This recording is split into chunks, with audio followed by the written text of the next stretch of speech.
Hi, good morning, students. So let us begin today's class. I hope my voice is clear.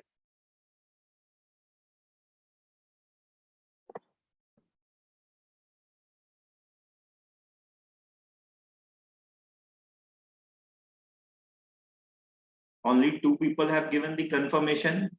I hope my voice is clear and we are ready. Okay.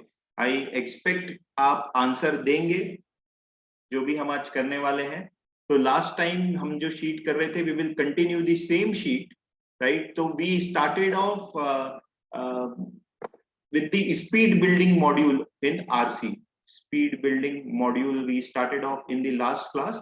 Before that, in my 3 RC classes, we did how to solve RC, basics of that, right? So speed building, what we did in the last class was identify or understand what is the difference between an effective reader and non-effective reader. So we said that effective reader is someone who focuses on the main idea of the passage. And ineffective reader, this is effective reader, ineffective.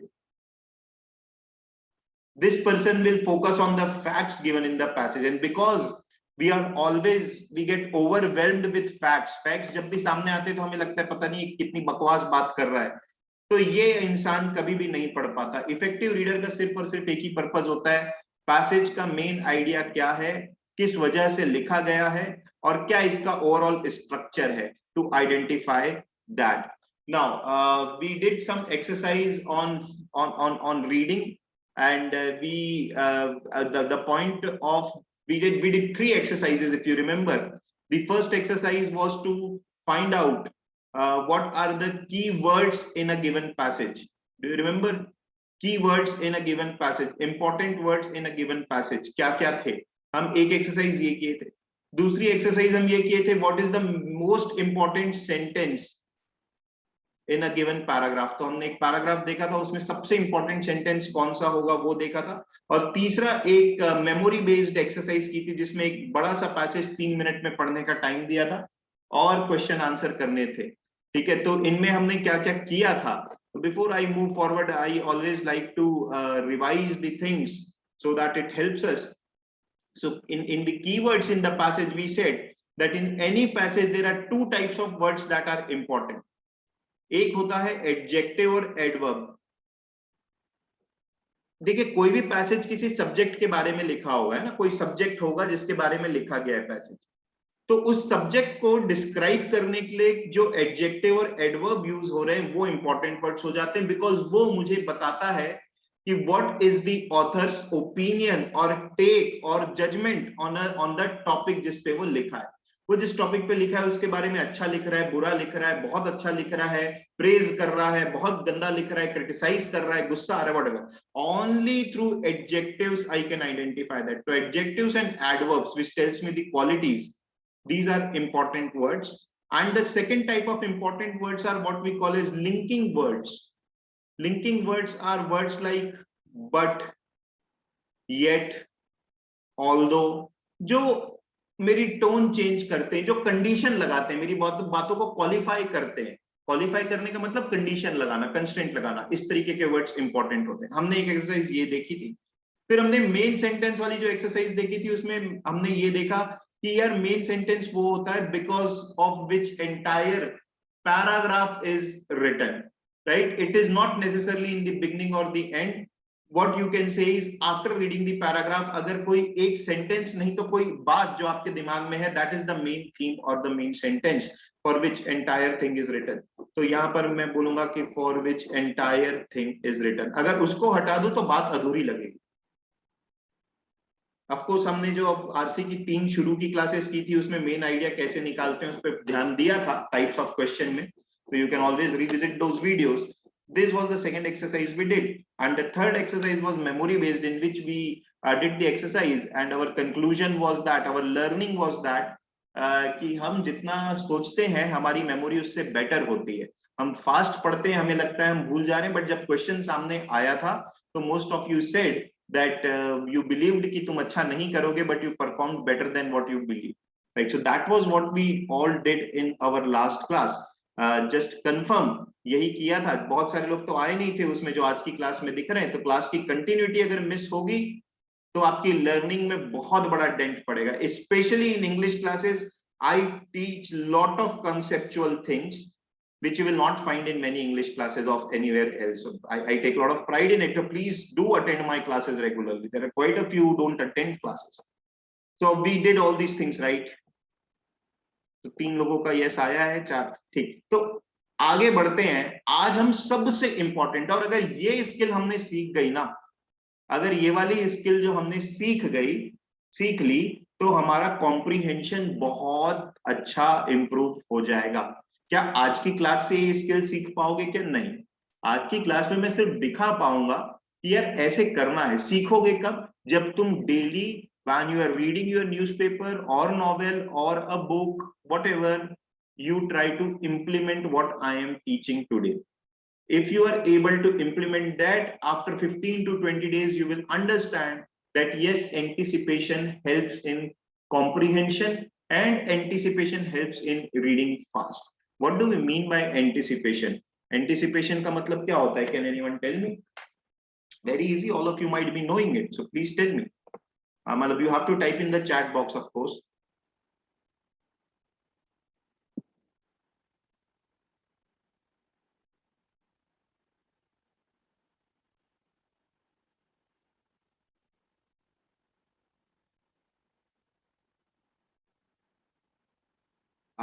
Do we know meaning of anticipation? Only one person has answered, Ashutosh Agarwal.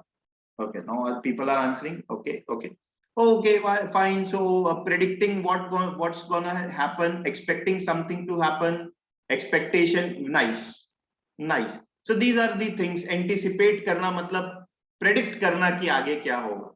तो यार ये तो हम करते ही आए हैं, है ना? हम तो डे टू डे लाइफ में ये करते हैं। अब देखना, अपने किसी दोस्त के बॉडी लैंग्वेज को देख के एंटिसिपेट करते हैं, अब देखना वो ऐसा बोलेगा, ऐसा करेगा। मूवी देखते हैं तो एंटायर मूवी, हमारी जब मूवीज देखते हैं तो माइंड जो है वो 2 तरीके से चलता है, एक प्रेजेंट में रहता है और एक फ्यूचर को भी प्रेडिक्ट करता रहता है कि आगे क्या होगा, राइट? तो similarly, because reading is also what you are taking in, reading is also absolutely similar to watching a movie or watching life in general. थोड़ा सा ऑफ कोर्स मोड अलग है। यहां भी एंटिसिपेशन वर्क्स, एंटिसिपेट करना है कि आगे क्या आएगा, उसके लिए क्या चीजें इंपॉर्टेंट होती है। जैसे कि मैं पहले भी अपनी क्लास में बता चुका हूं, बट ये बातें इतनी इंपॉर्टेंट है कि मैं 10 बार बताना चाहूंगा ताकि आपके दिमाग में बैठ जाए। How do I anticipate? I always, my thumb rule is, I read the first paragraph of a passage आराम से मतलब my comfort level, first paragraph of any passage comfortable speed में पढ़ता हूं जिसमें मुझे समझ में आ जाए। Then for every other paragraph, first few lines are very important because those first few lines tells me what will come next. This first paragraph is usually, remember all the essays that you have written in your school, first paragraph was your introduction. It used to set the tone कि आगे क्या लिखोगे, होना भी वही चाहिए। First few lines of every paragraph then subsequently tells me कि इस paragraph में किस तरीके की चीज लिखी होगी। Of course second, third, fourth, fifth paragraph all relates to the first paragraph only, ठीक है? So the way we write, first few lines of each paragraph पे थोड़ा ध्यान दूंगा। Then what I focus on, अचानक से कोई इंपॉर्टेंट वर्ड्स आ जाते हैं, की वर्ड जो हमने देखा था, एडजेक्टिव, एडवर्ब्स, तो मैं थोड़ा सा रुकूंगा, मतलब स्पीड को थोड़ा स्लो कर लूंगा। फर्स्ट फ्यू लाइंस के बाद स्पीड बढ़ा दूंगा। The moment I am able to understand कि किस तरीके की चीज लिखी होगी, मैं अपनी स्पीड बढ़ा दूंगा। द मोमेंट मेरे सामने कोई कीवर्ड आएगा तो मैं हल्का सा स्पीड को अपने वापस कंफर्ट वाली स्पीड में आकर के पढ़ूंगा, स्लो नहीं करूंगा, कंफर्टेबल जिसमें रहता हूं, जिसमें मेरे को चीजें समझ में आती है।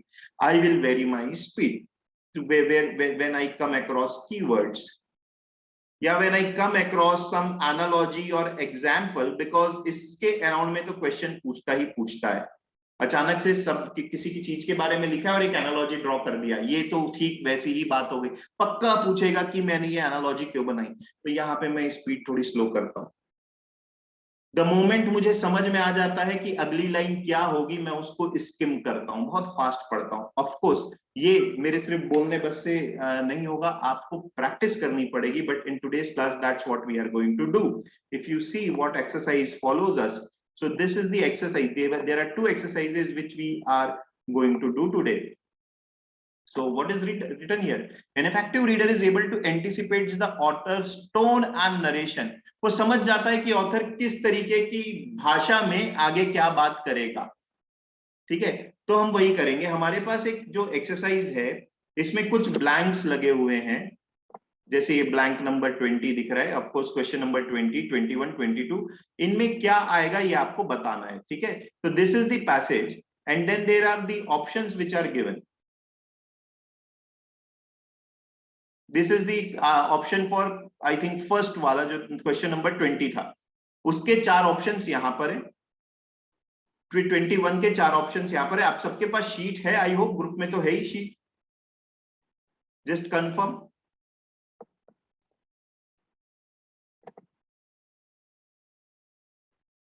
Right, so attempt this. I am giving you 10 minutes time to do this. Now how to do this? First of all listen, then we will discuss entire thing. ऐसा मत करना कि ये 20 वाले को पढ़े और फिर करस्पॉन्डिंगली जाकर के चार ऑप्शन देख के फिट करने की कोशिश करो, वो गलत होगा, उसमें एक्यूरेसी बिगड़ सकती है। पहले एक बार पूरा पैसेज पढ़ लो, उसके बाद वापस जाकर के जब एक बार पैसेज पढ़ लोगे तो कॉन्टेक्स्ट समझ में आ जाएगा कि ओवरऑल क्या बात कर रहा है, फिर बीच के ब्लैंक्स फिल करना रिलेटिवली इजी होगा। ठीक है, I am giving you 10 minutes time, try to understand. ये 20 जो है ये किसी पैराग्राफ की शुरुआत है, तो उस पैराग्राफ में आगे क्या लिखा हुआ है इससे रिलेट करने की कोशिश करना। इसके पहले क्या लिखा था, इसके बाद क्या लिखा है, रिलेट करने की कोशिश करना।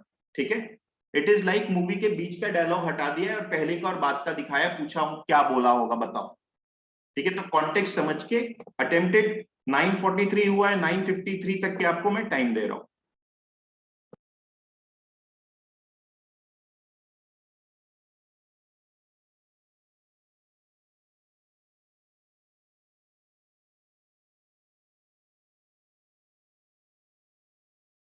Please refer the sheets that are in your group. मैं यहां पर स्क्रीन चेंज नहीं करूंगा, ठीक है।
Okay, so done or you want more time?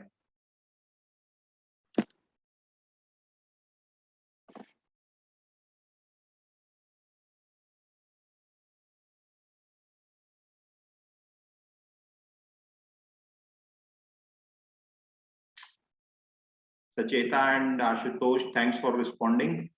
Prakhar, thanks. तो एक दो लोग और बता दें तो we will start. Okay, ठीक है. So before we go and discuss, let us try to understand what it is talking about. How we can vary our speed. मैं demonstrate करके दिखाता हूं कि मैं किस तरीके से उसे पढ़ूंगा, क्या skip कर सकता हूं. ठीक है. There perhaps is something. शुरू का तो आराम से अपन पढ़ते हैं. There is something. There perhaps is something primal about music. Something that can touch or twist one's soul. I think this line is clear. है ना, म्यूजिक की तारीफ कर रहा है कुछ. ठीक है, सोल टच कर देती है, इस तरीके की कुछ बात कह रहा है. This is no doubt why Ludwig van Beethoven said music can change the world, and William Congreve famously wrote, I can skip this part. Why I can skip this part?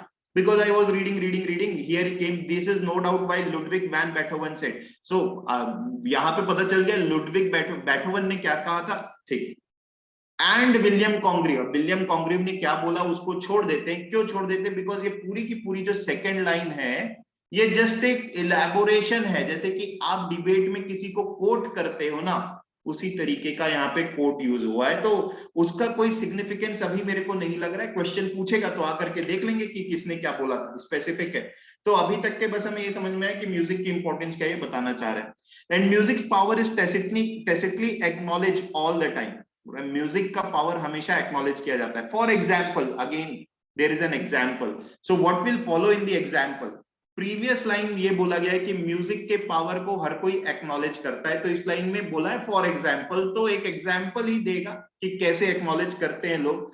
For example, last year Michelle Obama lent her name and image to a rap album that compliments her let's move anti obesity campaign. And while some of the tracks in albums can be mocked for their silly name, there is no method for first ladies. Oh, trash.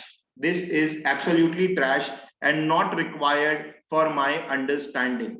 And trust me, when you read it for the first time, आपको जो चीजें problematic लगी थी वो exactly यही चीज लगी थी कि अचानक से ये मिशेल ओबामा और इसके एंटी ओबेसिटी कैंपेन को क्यों लेके आ गया. ये एक एग्जाम्पल था कि म्यूजिक के पावर को एक्नॉलेज हर कोई करता है. इवन फर्स्ट लेडी भी एक्नॉलेज कर रही है ऑफ यूएस. तो ये पहले का पैराग्राफ होगा when Barack Obama was the president. Now if you read this first paragraph, this is what I mean by anticipation. So for example was my anticipation, and William Congreve, ये मेरा anticipation था कि यार Beethoven के बारे में जो बोला है वही विलियम कॉन्ग्रीव भी वही चीज बोला होगा, and करके लगाया है. तो उसको मैं स्किप कर सकता हूं. फर्स्ट टाइम रीडिंग में ही स्किप कर सकता हूं. स्किप नहीं बोलना चाहिए, स्किम बोलना चाहिए. I can read fast. Right now here the next paragraph begins, and the first line itself is a blank. And the second line becomes more important for me now. Of course ये पूरी चीज music के reference में ही लिखी होगी because the context has been set. Blank, and then it goes, and I only had to hear the weather advice. Whatever the weather advice is, that is not important for me. ये बोलने की कोशिश ये कर रहा है, first वाली line blank है, सेकंड वाली लाइन में ये बोल रहा है कि मेरे को वेदर एडवाइस जो कि ये है सिर्फ एक बार सुननी पड़ी, हमेशा मेरे को याद रही. And I only had to hear the weather advice this once to remember it forever. अच्छा, और ये लाइन चालू हुई थी important word and के साथ. This started with this word and. So what will come here?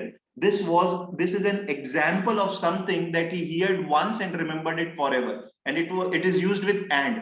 और मेरे को ये भी जिंदगी भर याद रहा. तो यहां भी वैसी ही कोई चीज आएगी. 20 में भी वैसी ही कोई चीज आएगी जो इसी आइडिया को कॉपी कर रही है. यस और नो?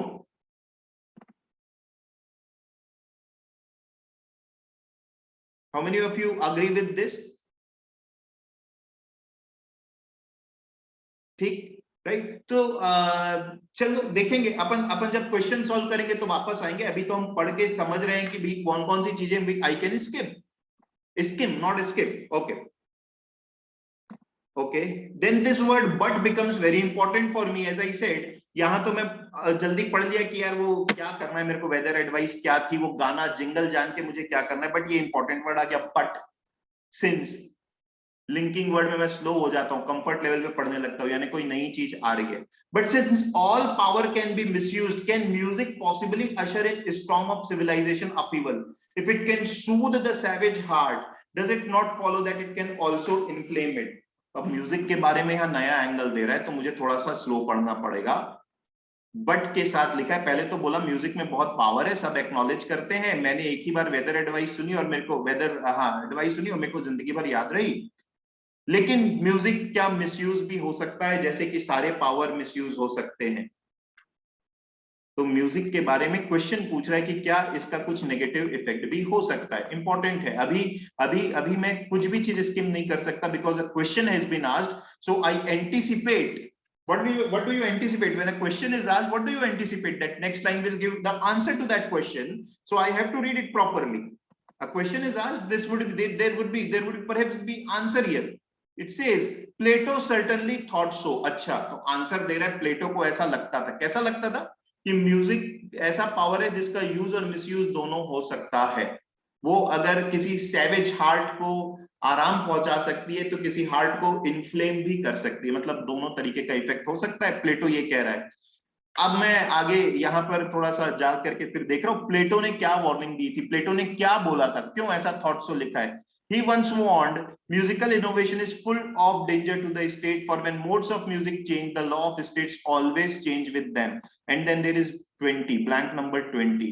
अच्छा, तो ये ब्लैंक नंबर 20 पैराग्राफ का एंड है, मतलब इसके पहली वाली लाइन तो मुझे ठीक से पढ़नी थी। पहले वाली लाइन में क्या बोला है, प्लेटो को लगता है कि म्यूजिक जो है वो डेंजरस भी है। जब जब म्यूजिक चेंज होती है तो लॉ ऑफ स्टेट भी चेंज होता है। तो प्लेटो बोल रहा है कि म्यूजिक में अच्छी बात है तो बुरी बात भी है, और ये हो सकता है। चलो आगे बढ़ते हैं। अगला पैराग्राफ फिर से आराम से पढ़ेंगे, और फिर बट लगा दिया है, फिर से नया एंगल दे रहा है। But what is music mainly used for today? फिर आपसे क्वेश्चन पूछ रहा है म्यूजिक आजकल यूज क्यों होती है? we still do use it to teach, and we know it can sell junk food, but can it also sell men on the junk food of thought, word and deed known as sin? अच्छा, बड़ी बात बोल रहा है, आराम से पढ़ना पड़ेगा, कुछ बड़ी बात पूछ रहा है मेरे से। म्यूजिक किस लिए यूज होती है? पहले तो बोला कि हम म्यूजिक से पढ़ा सकते हैं, we still do use it to teach, पढ़ाने के लिए यूज होती है, और जंक फूड भी बेचते हैं, मतलब बोल रहा है एडवर्टीजमेंट वगैरह जिंगल वगैरह बना के जंक फूड भी बेच देते हैं। But can it also sell man on the junk food of thought? But क्या म्यूजिक से दिमाग में घटिया थॉट वर्ड्स भी सिखाए जा सकते हैं क्या, जिसे हम सिन बोलते हैं? तो अभी अभी मेरे को आराम से ही पढ़ना पड़ेगा। Now two matters must be addressed before this issue can get a fair hearing. अच्छा, अब यहां से मेरा एंटिसिपेशन बिल्ड हो गया। बोल रहा है इस क्वेश्चन का आंसर देने से पहले दो मैटर को एड्रेस करना पड़ेगा। ये क्वेश्चन पूछा था ना, बोल रहा है two matters must be addressed before this issue can get a fair hearing. तो भैया मेरे को पता ही, अब आगे जाकर के दो मैटर की बात करेगा। कहाँ है वो दो मैटर इसके? अगला ही है। एक तो ये है, फर्स्ट मैटर ये है, सेकेंड मैटर ये है। तो ये होता है मेरा एंटिसिपेशन कि ये दो मैटर तो एड्रेस करेगा। चलो देखते हैं दो मैटर क्या एड्रेस किया है, और दोनों को एक्सप्लेन भी किया होगा। First, we must overcome the old fuddy-duddy phenomena whereby we say these kids today. Old fuddy-duddy phenomena मतलब क्या होता है? घिसी पिटी पुरानी बातों को हमें छोड़ना पड़ेगा, जहां पर हम बोलते हैं यह आजकल के बच्चे, और फिर अपने समय को बड़े गर्व से देखते हैं कि हमारे समय जो एंटरटेनमेंट हुआ करता था वही प्योर गोल्ड स्टैंडर्ड था। We have to ask ourselves, if our days music were part of cultural devolution process, would we know it? बोल रहा है आप अपने आप से पूछो, क्या आपको पता चला था कि आपका भी कल्चर म्यूजिक डिवॉल्व होने में उतना ही हेल्प किया था? क्या आपको पता चला था? Question mark. आगे जाकर के ऑब्वियसली या तो इसका आंसर होगा, या एक क्वेश्चन के बाद दूसरा क्वेश्चन जो इसकी नॉर्मल राइटिंग स्टाइल लग रही वो भी हो सकता है, आई कांट से। तो ये पहला मैटर तो बोल दिया है कि भैया पुराने मतलब घिसी पिटी बातें मत करो कि आजकल के बच्चे सभी उतना ही पार्टिसिपेट किए, कुछ इस तरीके की बात। फिर second matter is one possible response to this, that it is all matter of perspective. that we respond to sound in accordance with our conditioning. Important line है. फर्स्ट वाला तो बोला कि पुरानी बातों को छोड़ो, और फिर बोल रहा है ये सारा दूसरा जो मैटर है वो ये कि हम ये रिस्पॉन्स करते हैं कि सब देखने की बात है, सब मैटर ऑफ पर्सपेक्टिव है, नजरिया है. We respond to sound in accordance with our conditioning. Conditioning का मतलब the way we have been taught, conditioned. फिर अगले पैराग्राफ में ब्लैंक लगा के फिर येट लगा दिया. अच्छा, तो ये यहाँ पे येट लगाया है और येट लगा के कोई बात बोला है, तो 23 में किस तरीके की बात आई? येट और बट स्विच करते हैं, ध्यान देंगे. Yet I would suggest that there are absolutes with respect to sound. यहां पर बोल रहा है, हिंदी में ट्रांसलेट अगर करूं तो फिर भी मैं ये सजेस्ट करूंगा कि म्यूजिक में एब्सोल्यूट्स हैं.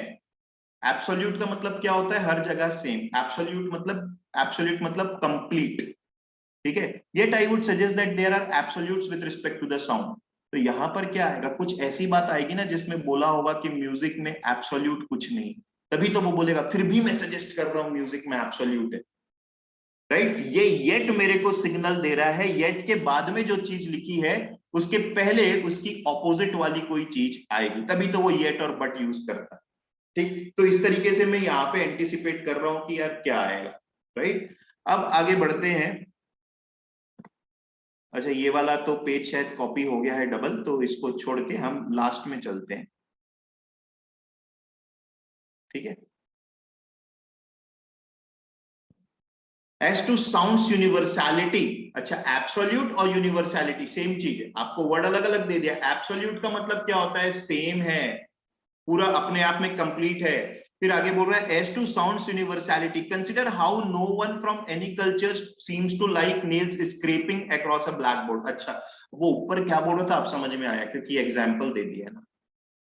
बोल रहा है साउंड यूनिवर्सल है. क्यों? क्योंकि आप सोचो किसी भी कल्चर के इंसान को अगर इस ब्लैक बोर्ड में नेल्स स्क्रैप करोगे तो आवाज किसी को पसंद नहीं आती. यूनिवर्सैलिटी है. उसी तरीके से ponder how a child who hadn't even heard a cougar's roar would still likely find the sound bone chilling. एक जानवर की आवाज बच्चे ने कभी नहीं सुनी है, बट उसकी रोर, फिर भी उसकी रोर से वो डर जाएगा. And even if a girl. अब ये सब चीजें मैं स्किप कर सकता हूं. क्यों? क्योंकि एग्जाम्पल दे रहा है, पता चल गया ये सब एग्जाम्पल है. लेकिन वो ब्लैंक नंबर 24 है, उसकी वजह से पढ़ना जरूर पड़ सकता है, but otherwise I know that now he is giving example that why sound is can be called as universal. फिर ये आगे जाकर के कुछ ज्ञान की बात लिखा है, वो हमारे पैसेज में किसी चीज के यूज नहीं हो रही. So this is what the paragraph is all about. ठीक है. I hope that you got it, that how we need to vary our speed when we read. Okay, now for question number 20, these are your 4 options. क्या था 20 वाला blank? एक बार हम जाकर के देख लेते हैं वापस. 20 वाला था ये, वेदर एडवाइस उसने एक बार सुनी, उसको जिंदगी भर याद रहा, और ये एंड के बाद लिखा था, यानी कि सिमिलर तरीके की कोई चीज. कौन सा होगा बताओ आप लोग.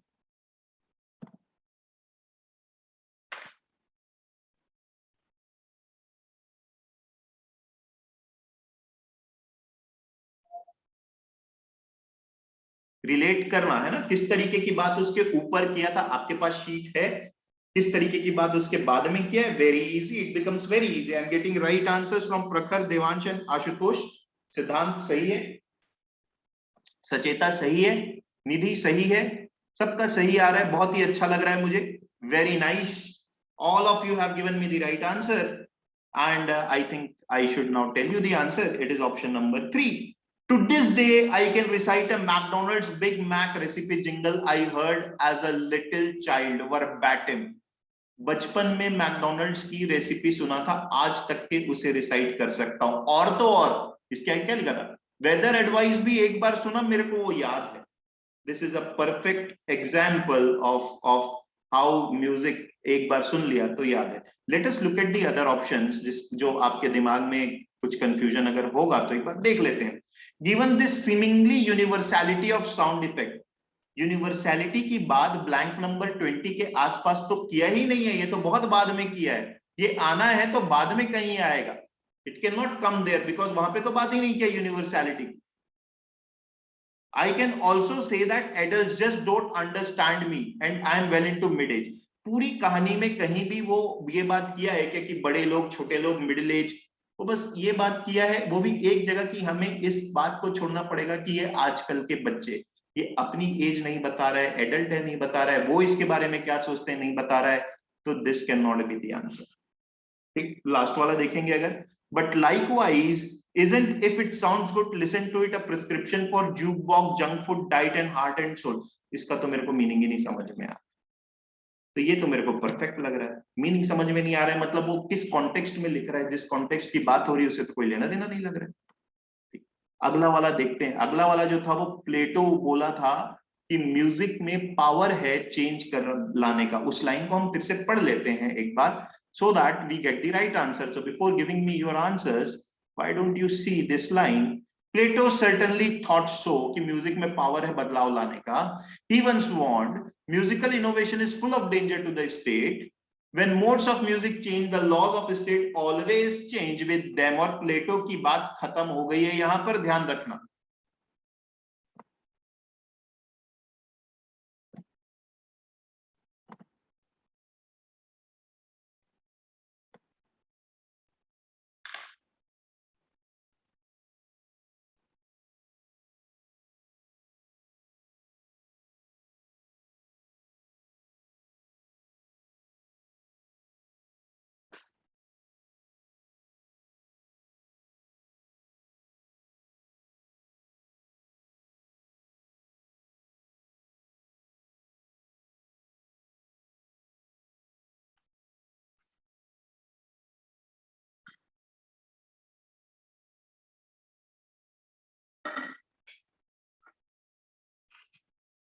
Right.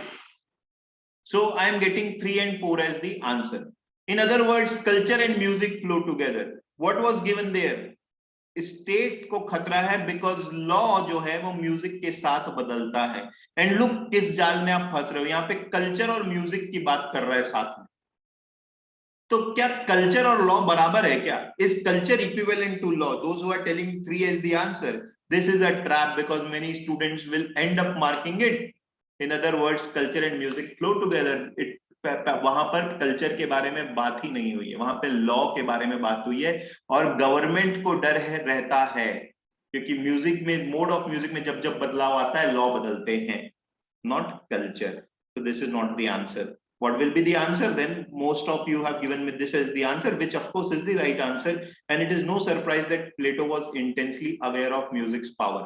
क्यों? क्योंकि इसके पहले प्लेटो के बारे में बात की थी, उसी आइडिया को आगे लेकर के जा रहे हैं। प्लेटो को ऐसा लगता था, उन्होंने ये कहा है, और कोई सरप्राइजिंग चीज नहीं है क्योंकि प्लेटो को म्यूजिक के बारे में काफी अवेयरनेस थी। ये दोनों तो बिल्कुल फिट ही नहीं बैठ रहे हैं। As professional musicians it is no doubt, कहां से आ जाएगा यार प्रोफेशनल म्यूजिशियंस अचानक से। और ये देखो, something else remained quite constant, culture, culture के बारे में फिर से कोई बात नहीं की है, वो तो बदलाव की बात कर रहा है, वो भी लॉ और म्यूजिक के, तो यहां पर तो बोल रहा है कुछ और चीज भी कांस्टेंट है, बिल्कुल फिट नहीं बैठेगा। राइट। फिर ये था अगला वाला, जहां पर उसने ब्लैंक नंबर 22, एक बार चल के देखते हैं क्या था। ये था ब्लैंक नंबर 22। ये बोल रहा था कि ये फडी डडी फेनोमेना को छोड़ना पड़ेगा कि ये आजकल के बच्चे, और अपने समय की म्यूजिक को बड़ा शानदार समझना या एंटरटेनमेंट को। हमें अपने आप से पूछना चाहिए कि क्या हमारे दिनों की म्यूजिक भी कल्चरल डिवोल्यूशन का प्रोसेस का पार्ट था? क्या हमें वो पता भी है? Would we know it? क्या हमें पता भी चलता? जाहिर सी बात है, अचानक से कोई चीज खराब या अच्छी नहीं होती है, इट्स प्रोसेस ऑफ इवोल्यूशन और डिवोल्यूशन। तो वो वही चीज पूछ रहा है, क्या हमें वो पता चलता? Question mark. क्वेश्चन मार्क के बाद क्या आएगा यहां पर? अच्छा, इसकी जो नॉर्मल आदत है वो वही किया है, क्वेश्चन मार्क के बाद फिर से एक क्वेश्चन मार्क वाली चीज किया है। दो क्वेश्चन एक साथ पूछ रहा है हर जगह, वो देखो।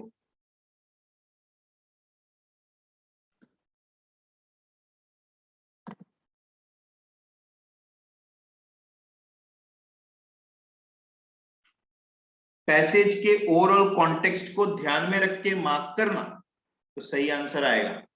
सही दे रहे हैं अभी तक लोग?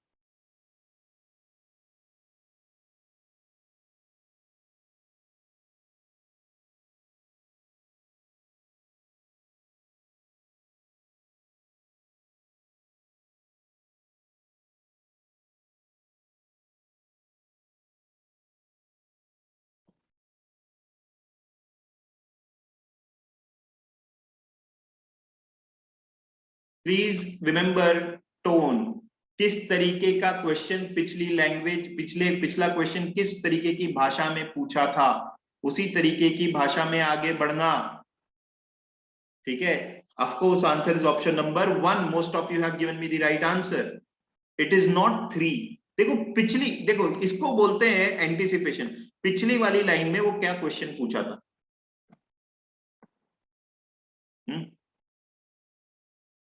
If our days music would we know it, अपने ऊपर लेकर के पूछ रहा है। आप थर्ड क्वेश्चन अचानक से तुम्हारे ऊपर पूछ रहा है, वुड यू नो इट। अरे क्यों यू में जाएगा? वो अभी अपने ऊपर बात कर रहा है, उसी टोन में आगे बात करेगा ना। ये वापस ये इसमें क्यों आ जाएगा? और इसका मतलब ही क्या हुआ? डू यू सीक लाइट और डू यू लैश आउट?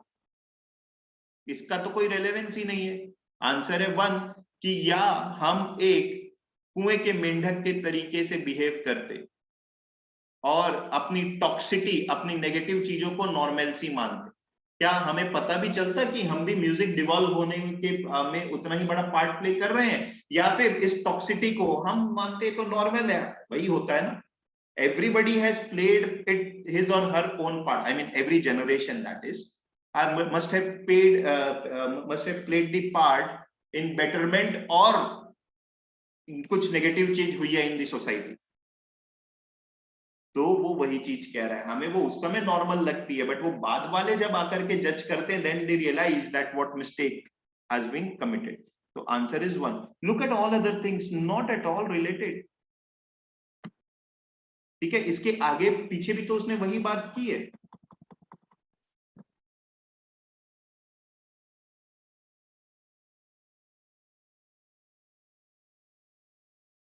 ठीक, 23 ये यहां पर, यहां कौन सी चीज थी जाकर के हम लोग देखते हैं।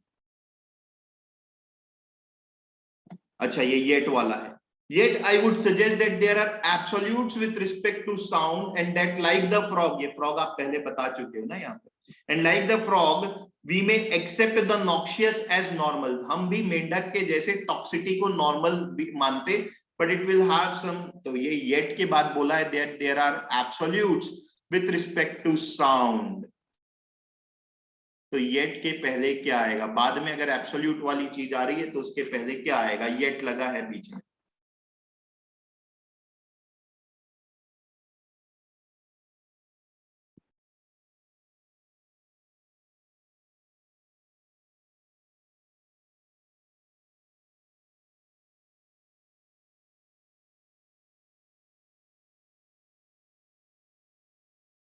ध्यान रखेंगे इसके पहले भी वो बात कर चुका है। Second matter is, it is all matter of perspective.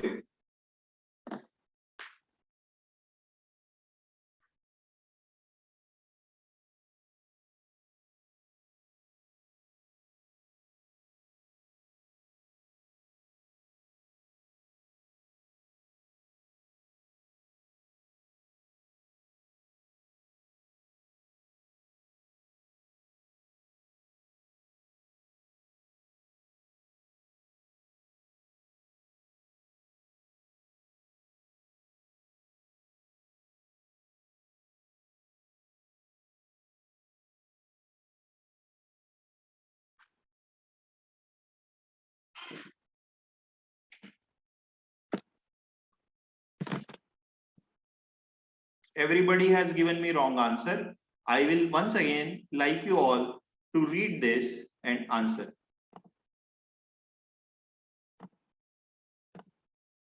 पढ़िए। The second matter is one, हम आराम से समझ के करें। The second matter is one possible response to this, that it is all matter of perspective, that we respond to sound in accordance with our conditioning। बोल रहा है कि जो दूसरा मैटर है वो ये है कि पूरी चीज जो है वो देखने का नजरिया है ब्लैंक, लेकिन मैं कहूंगा कि म्यूजिक में भी कुछ चीजें यूनिवर्सल है। लेकिन मैं कहूंगा कि म्यूजिक में भी कोई चीज, कुछ चीजें यूनिवर्सल है। आप लोग मार्क कर रहे हैं 3, and in a few years the music we think is cool now will probably be outdated. कहां से लेके आए हो इसको? पूरे पैराग्राफ में आपको कहां से ये वाला हिंट मिला कि भैया चीजें आउटडेटेड हो जाती है? कहीं पर आउटडेटेड की बात भी किया है?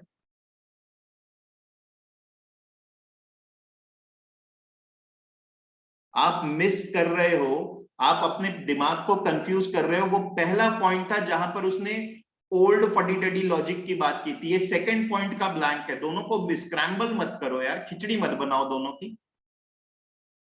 और वहां पर भी वो आउटडेटेड की बात नहीं किया था, वो ये बोला था म्यूजिक खराब होते जा रहा है, not outdated. These are two different things. Outdated is out of fashion. Answer is option number 2। This may be a basic assumption in a relativistic age. क्या बोला था इसके पहले कि सब देखने का नजरिया है, बोल रहा है ये बिग बेसिक एजम्पशन हो सकता है इस रिलेटिविस्टिक एज का। रिलेटिविस्टिक एज का मतलब हर चीज को हम रिलेटिवली में देखते हैं, और ये बोलते हैं कि ट्रुथ भी देखने वाले की आंखों में है, मतलब हम सच्चाई को भी रिलेटिव मानते हैं कि तुम्हारे लिए जो सच है मेरे लिए नहीं हो सकता है। बोल रहा है ये रिलेटिविस्टिक एज की चीज है कि हर चीज को हम नजरिए में डाल देते हैं। फिर बोल रहा है येट, लेकिन मैं कहता हूं म्यूजिक को लेकर के कुछ चीजें तो एब्सोल्यूट है, जैसे कि फिर उसने जो 3-4 एग्जाम्पल्स दिए। Answer is option number 2। ये क्या है, ये क्या बकवास है? Having said all this, I don't want to be misunderstood as placing the onus solely on music. क्या बोलना चाह रहा है, इस लाइन का कोई मतलब भी बताएगा जो 1 मार्क कर रहा है? Please tell me what have you understood by this line.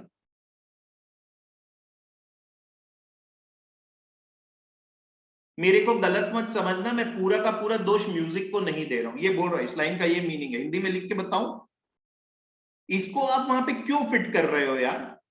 मेरे को गलत, पिक्चर का डायलॉग चल रहा है, यह तो तुम्हारे देखने का नजरिया है, और आप उसके बाद में आया लेकिन सारी चीजें नजरिए की बात नहीं होती, इसके बाद में आया और आप बीच में ये बोल रहे मुझे गलत मत समझना, मैं पूरा का पूरा दोष इस पे नहीं दे रहा हूं। कितना unfit. Please translate it in Hindi. If you do not know the meaning of the word, at least right now you have the luxury of looking at the word, so in exam you won't be having। भाई कहां fit करने चले हो उसको, सिर्फ यही fit हो रहा है। I hope got it. Any doubt in this? इसमें क्योंकि काफी गलत आंसर आए थे।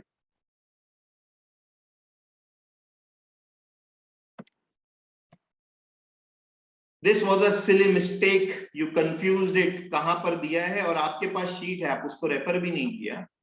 Please tell me, got it? फिर से समझाना है, क्या करना है, आगे बढ़ना है। Only then I will move.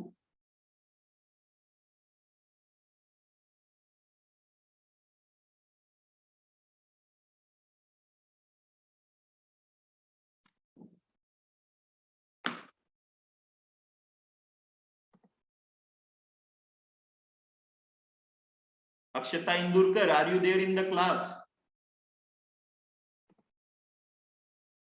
एक बच्चे ने बस गॉट इट बोला है, फिर से समझाना है। अक्षता आपका एक भी क्वेश्चन का आंसर नहीं आ रहा है तो प्लीज आंसर करिए, सही गलत छोड़िए, जो भी होगा। Got it? पक्का? ठीक है यार, जवाब दिया करो, सो जाते हो तुम लोग क्या, पता नहीं किस दुनिया में खो गए, अपनी दुनिया में खो गए थे क्या? चलो लास्ट है ना, लास्ट वाला कहाँ था? वो जब एग्जाम्पल दे रहा था उस समय था वो, है ना। एक बार देख लो लास्ट वाले को, पढ़ते हैं। ये हमें पढ़ना पड़ेगा, अभी सब एग्जाम्पल थे। And even if a girl had never previously heard a baby cry, wouldn't the sound trigger her maternal instinct to at least some extent? तो वो ये बात बोल रहा था यार, म्यूजिक यूनिवर्सल है, साउंड यूनिवर्सल है। पहली बार अगर कोई भी किस दुनिया के किसी भी कोने का इंसान हो, किसी भी कल्चर का इंसान हो, अगर वो ब्लैक बोर्ड में नेल्स स्क्रैप करने की आवाज सुनेगा तो उसे अच्छा नहीं लगेगा, ठीक है, वी डोंट लाइक इट। बच्चा अगर किसी जानवर की आवाज पहली बार सुनेगा, कुगार की बोल रहा है, कुगार रोर, तो उसको उसको डर लगेगा ही लगेगा, भले वो कभी भी ये आवाज ना सुना हो। और अगर if there is a girl जो जो किसी बेबी को क्राई करते हुए सुनी, तो कुछ ना कुछ हद तक के उसकी भी मैटरनल इंस्टिंक्ट तो जागेगी। फिर आपको दिया है एक ब्लैंक और फिर आगे आया है and in fact research also indicates the universality of sound. तो ये बोल रहा है मैं तो मानता ही यूनिवर्सैलिटी ऑफ साउंड है, 3 एग्जांपल्स दिए हुए हैं, फिर ब्लैंक है, और फिर कंक्लूड कर रहा है कि और रिसर्च भी मानती है कि साउंड यूनिवर्सल है। 3 एग्जाम्पल ब्लैंक। अब ब्लैंक में क्या आएगा वो आपको सोचना, इतनी हिंट मैं नहीं दूंगा ना। 3 एग्जाम्पल है, फिर ब्लैंक है, फिर उसका कंक्लूजन है कि रिसर्च भी यही बात बोलती है।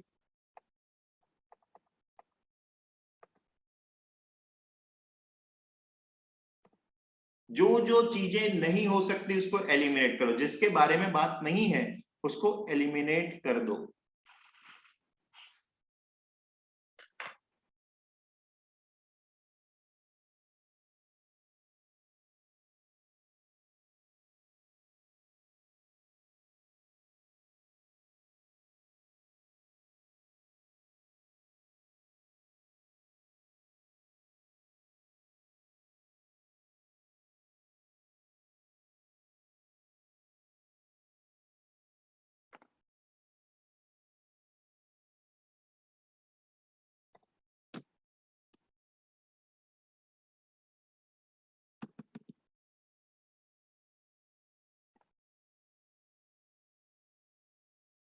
शिवांगी, सचेता, कितना गलत आंसर तुम लोग मार्क कर रहे हो, जो थर्ड मार्क कर रहे हैं। बेवकूफ हो तुम लोग, सीधा बोल रहा हूं। क्यों बेवकूफ हो?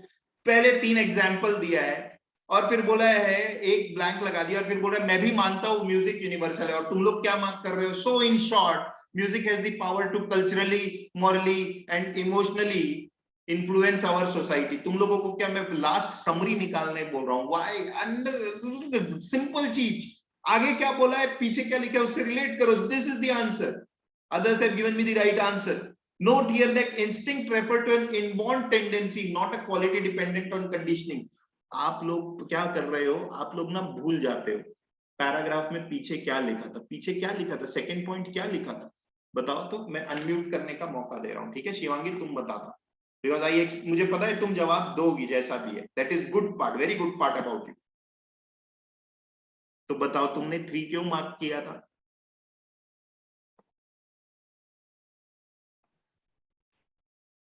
तो वो 3 एग्जाम्पल्स तो मेरे को लगा शायद तक के वो कंक्लूड करके। नहीं नहीं, सॉरी, तुम्हारी आवाज क्लियर नहीं है बेटा।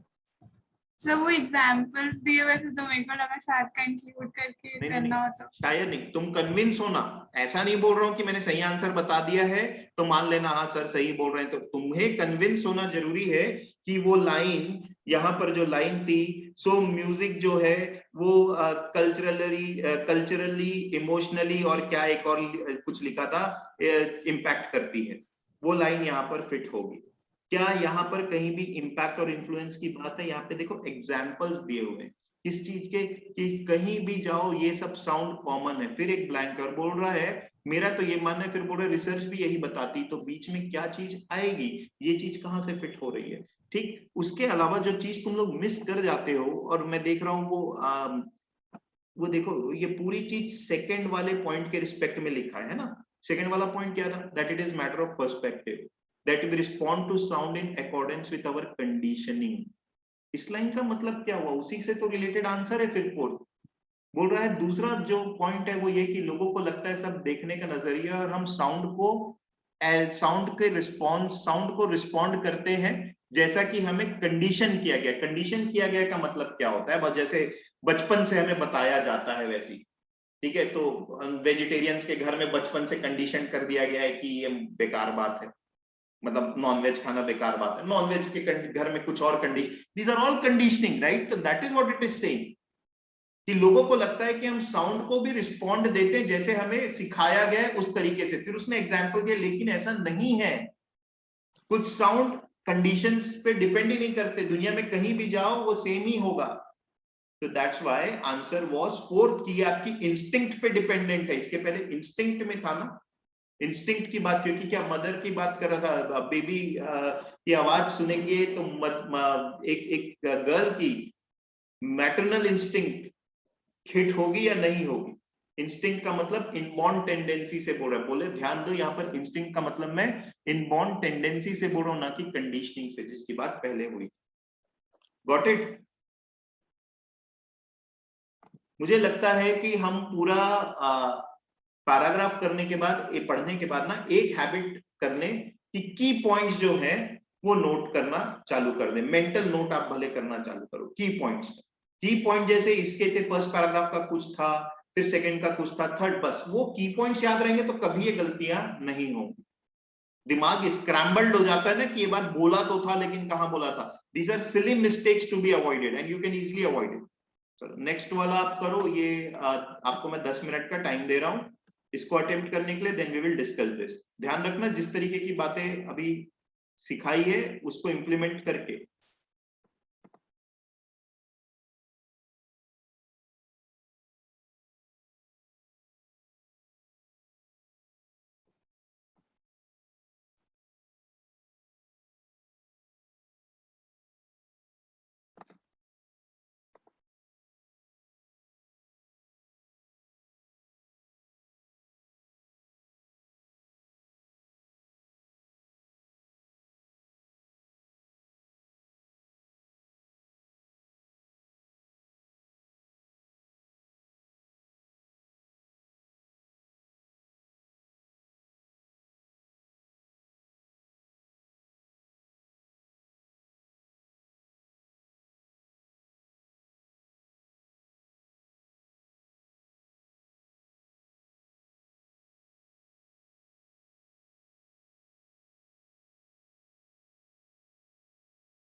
All right, done.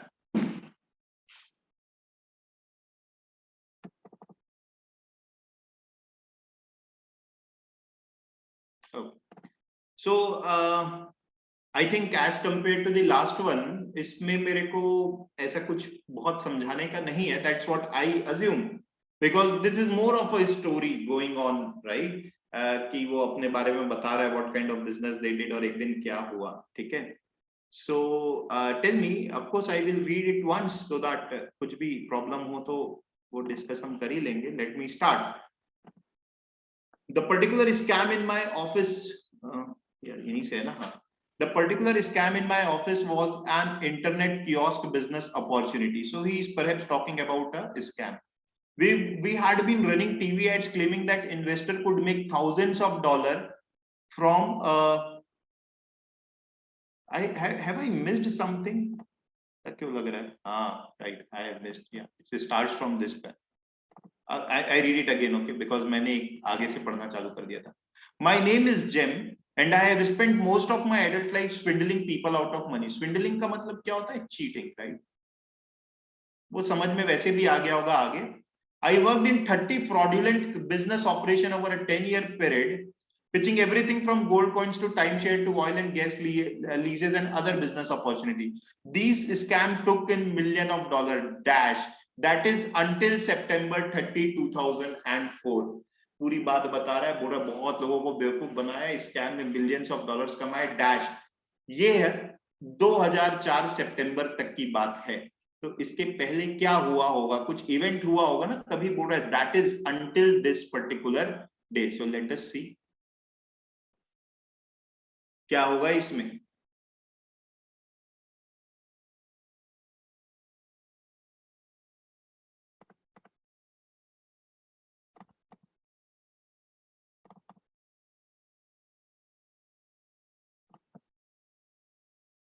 Very easy. आगे जाकर के क्या हुआ था?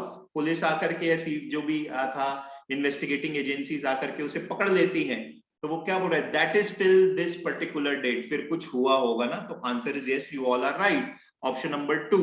नो मैटर हाउ मनी, क्योंकि इसके पहले भी पैसे की बात किया है. No matter how much money we made और how far fetch the deal was, I never get caught. That was until 19, जो भी डेट दी है इस दिन तक के. इसके पहले भी इसने बात की है पैसे की. फिर ब्लैंक है, फिर बोल रहा है until this particular date. इस डे में क्या हुआ? That was the day 40 US postal inspectors and FBI agents with gold badges and guns burst into my office. इस दिन फिर क्या हुआ उसको बता रहा है, तो हम अब इजिली रिलेट कर सकते हैं. This was Biscayne Boulevard in Miami. We occupied 2 floors of non-descript commercial. अपनी ऑफिस के बारे में यहाँ पे बता रहा है. अभी मेरे लिए कुछ ये खास इंपॉर्टेंट नहीं है. Hang up the phone, it's over, one agent yelled. तो वहां पर एजेंट्स आए FBI के, और एक एजेंट ने बोला कि it's over, hang up the phone. और किस स्कैम की वजह से पकड़ा गया वो अभी आगे बता रहा है. The particular scam in my office was an internet kiosk business opportunity. We had been running TV ads claiming that investor could make thousands of dollars from computer kiosk placed in high traffic areas like airports and shopping malls. For a small fee, passerby could use this kiosk to check their email or surf the web. Back in early 2000, this was a hot idea. We told people they could earn minimum of $30,000 to $35,000 per dollar per machine each year blank, and we sold them at huge markups. बोल रहा है कि idea क्या था उसका description. Idea को बताया, फिर बोल रहा है हम लोगों को ये बोलते थे कि तुम मिनिमम इतने पैसे हर साल हर मशीन में कमा लोगे. फिर ब्लैंक है, और बोल रहा है हम जो है इन चीजों को मार्कअप में बेच रहे थे. यानी ऑफकोर्स लोगों से फीस चार्ज कर रहा होगा. तो बोल रहा था मैं लोगों से काफी हाई फीस चार्ज कर रहा था. We took in $17 million from 700 unwary investors in about 8 months. हमने इतने लोगों को बेवकूफ बना के टोटल इतना पैसा इकट्ठा कर लिया. देखते हैं 26 में क्या आ सकता है. What can come there in the blank.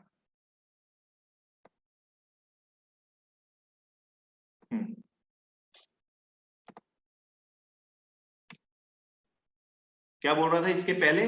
हम उन लोगों को प्रॉमिस करते थे कि तुम इतना पैसा बना लोगे. फिर दिया है ब्लैंक. उसके आगे क्या आएगा?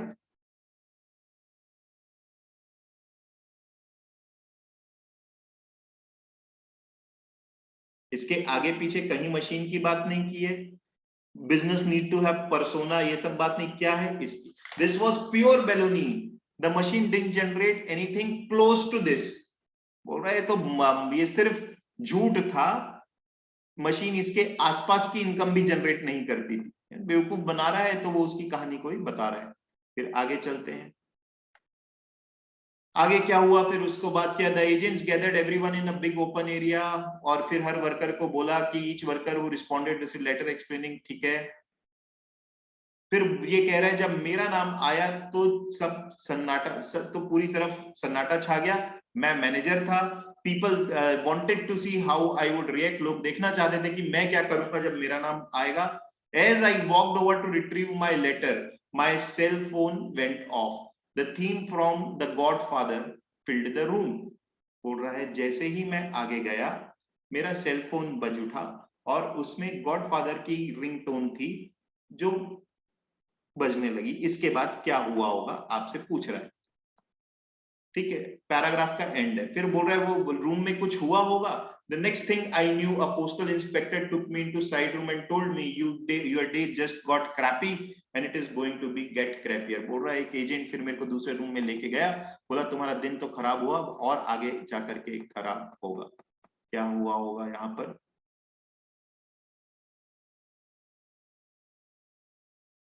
मैं आगे आया, मैं मैनेजर था, जैसे ही मैं आगे आया मेरे फोन में गॉडफादर की रिंगटोन थी, वो बज उठी। And answer is option number 1। Yes you all are right, it is 1।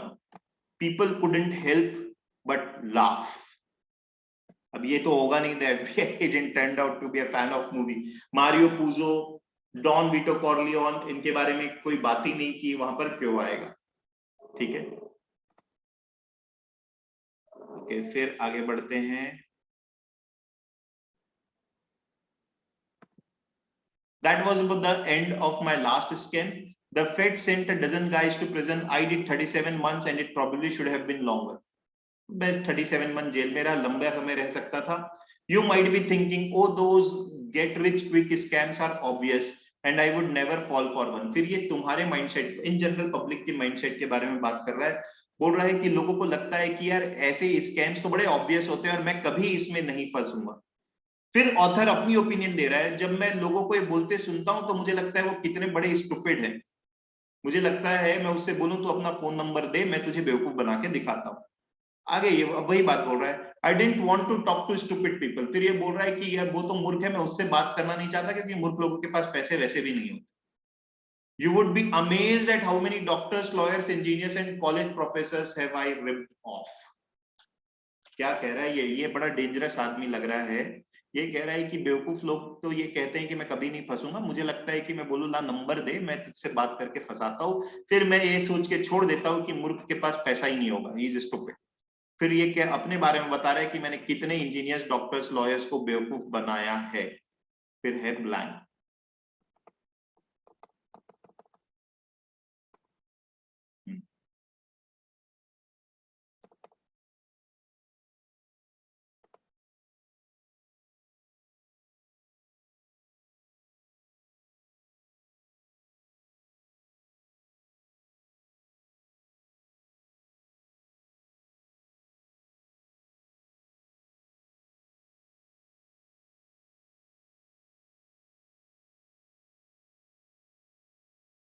Answer is third. The bottom line is fraud is a crime that can happen to anyone given the right con artist and a victim with the right set of circumstances.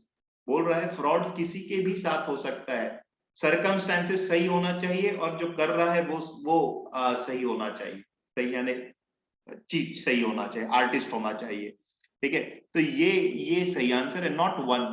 One क्यों आएगा, once I have gotten you into this condition. कौन सी condition भाई, इसके पहले तो कोई condition की बात नहीं हुई थी, इसके पहले तो कोई कंडीशन की बात नहीं हुई थी। जिस जो ये कह रहा है once I have gotten you into this condition, मैं एक बार तुम्हें इस कंडीशन में ले आऊंगा तो पता तुम कितने भी स्मार्ट और डम्ब हो मैं तुम्हें बेवकूफ बना दूंगा। कौन सी कंडीशन, कोई कंडीशन की बात नहीं। Answer is 3। द बॉट बोल रहा है बॉटम लाइन ये है, और तुम सरप्राइज रहोगे कि मैंने कितने अकलमंद लोगों को बेवकूफ बनाया है, ठीक है। अब लास्ट वाला है, Make no mistake, I am a dangerous person on the telephone. If I choose to be fraudulent in my practices, nothing is going to stop me from taking lots of money from you. Period. The end. And the world is filled with people just as dangerous as I am. I was what's known as a closer. ये अपने बारे में बता रहा है मैं क्या था. The guy who gets you to hand over the money. I will tell you how, so you can recognize and avoid the techniques I used. Dash. If I were still in the game, I would tell you only one thing. You and I are going to make lot of money. कुछ चीजें फिर बोल रहा है अगर मैं आज भी गेम में, ये अपने बारे में कुछ बता रहा है, अपनी टेक्निक के बारे में बता रहा है, फिर ब्लैंक है, फिर कह रहा है अगर आज भी गेम में रहता तो मैं तुम्हें सिर्फ यही चीज बताता कि हम दोनों मिलके बहुत पैसा बनाएंगे. यानी वो कुछ टिप दे रहा है वहां पर किस तरीके की हो सकती है वो.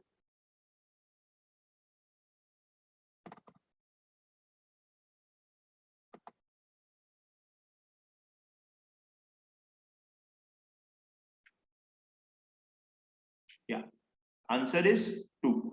I can do this because I am out of the game now. बोल रहा है मैं ये कर सकता हूं क्योंकि अब मैं गेम से बाहर हूं. अगर मैं गेम में होता तो तुम्हें सिर्फ मैं यही बता. इसके पहले कहीं इमोशनल नीड की बात नहीं हुई है ना, पर ये कि emotional need to find a client's emotional need की जरूरत है भी कि नहीं बेवकूफ बनाने के लिए, वो बात नहीं की है. सेकंड है, इसके बाद जो बात बोल रहा है उससे बिल्कुल चलता लगा हुआ चल रहा है कि अगर अभी भी मैं गेम में होता तो तुम्हें सिर्फ मैं यही चीज बताता, कोई टिप नहीं देता. ठीक है, right. So we did 2 exercises and I hope you got a sense of how to anticipate and how to correlate the sentences, what role a sentence plays with respect to the previous sentence that has been written or what will follow next to that sentence. All these exercises will be useless if you do not implement it in your day-to-day reading. Please pick up the newspaper, try to anticipate, try to vary your speed. Only then you will find a difference. All right. So any doubt in this sheet, you can ask me.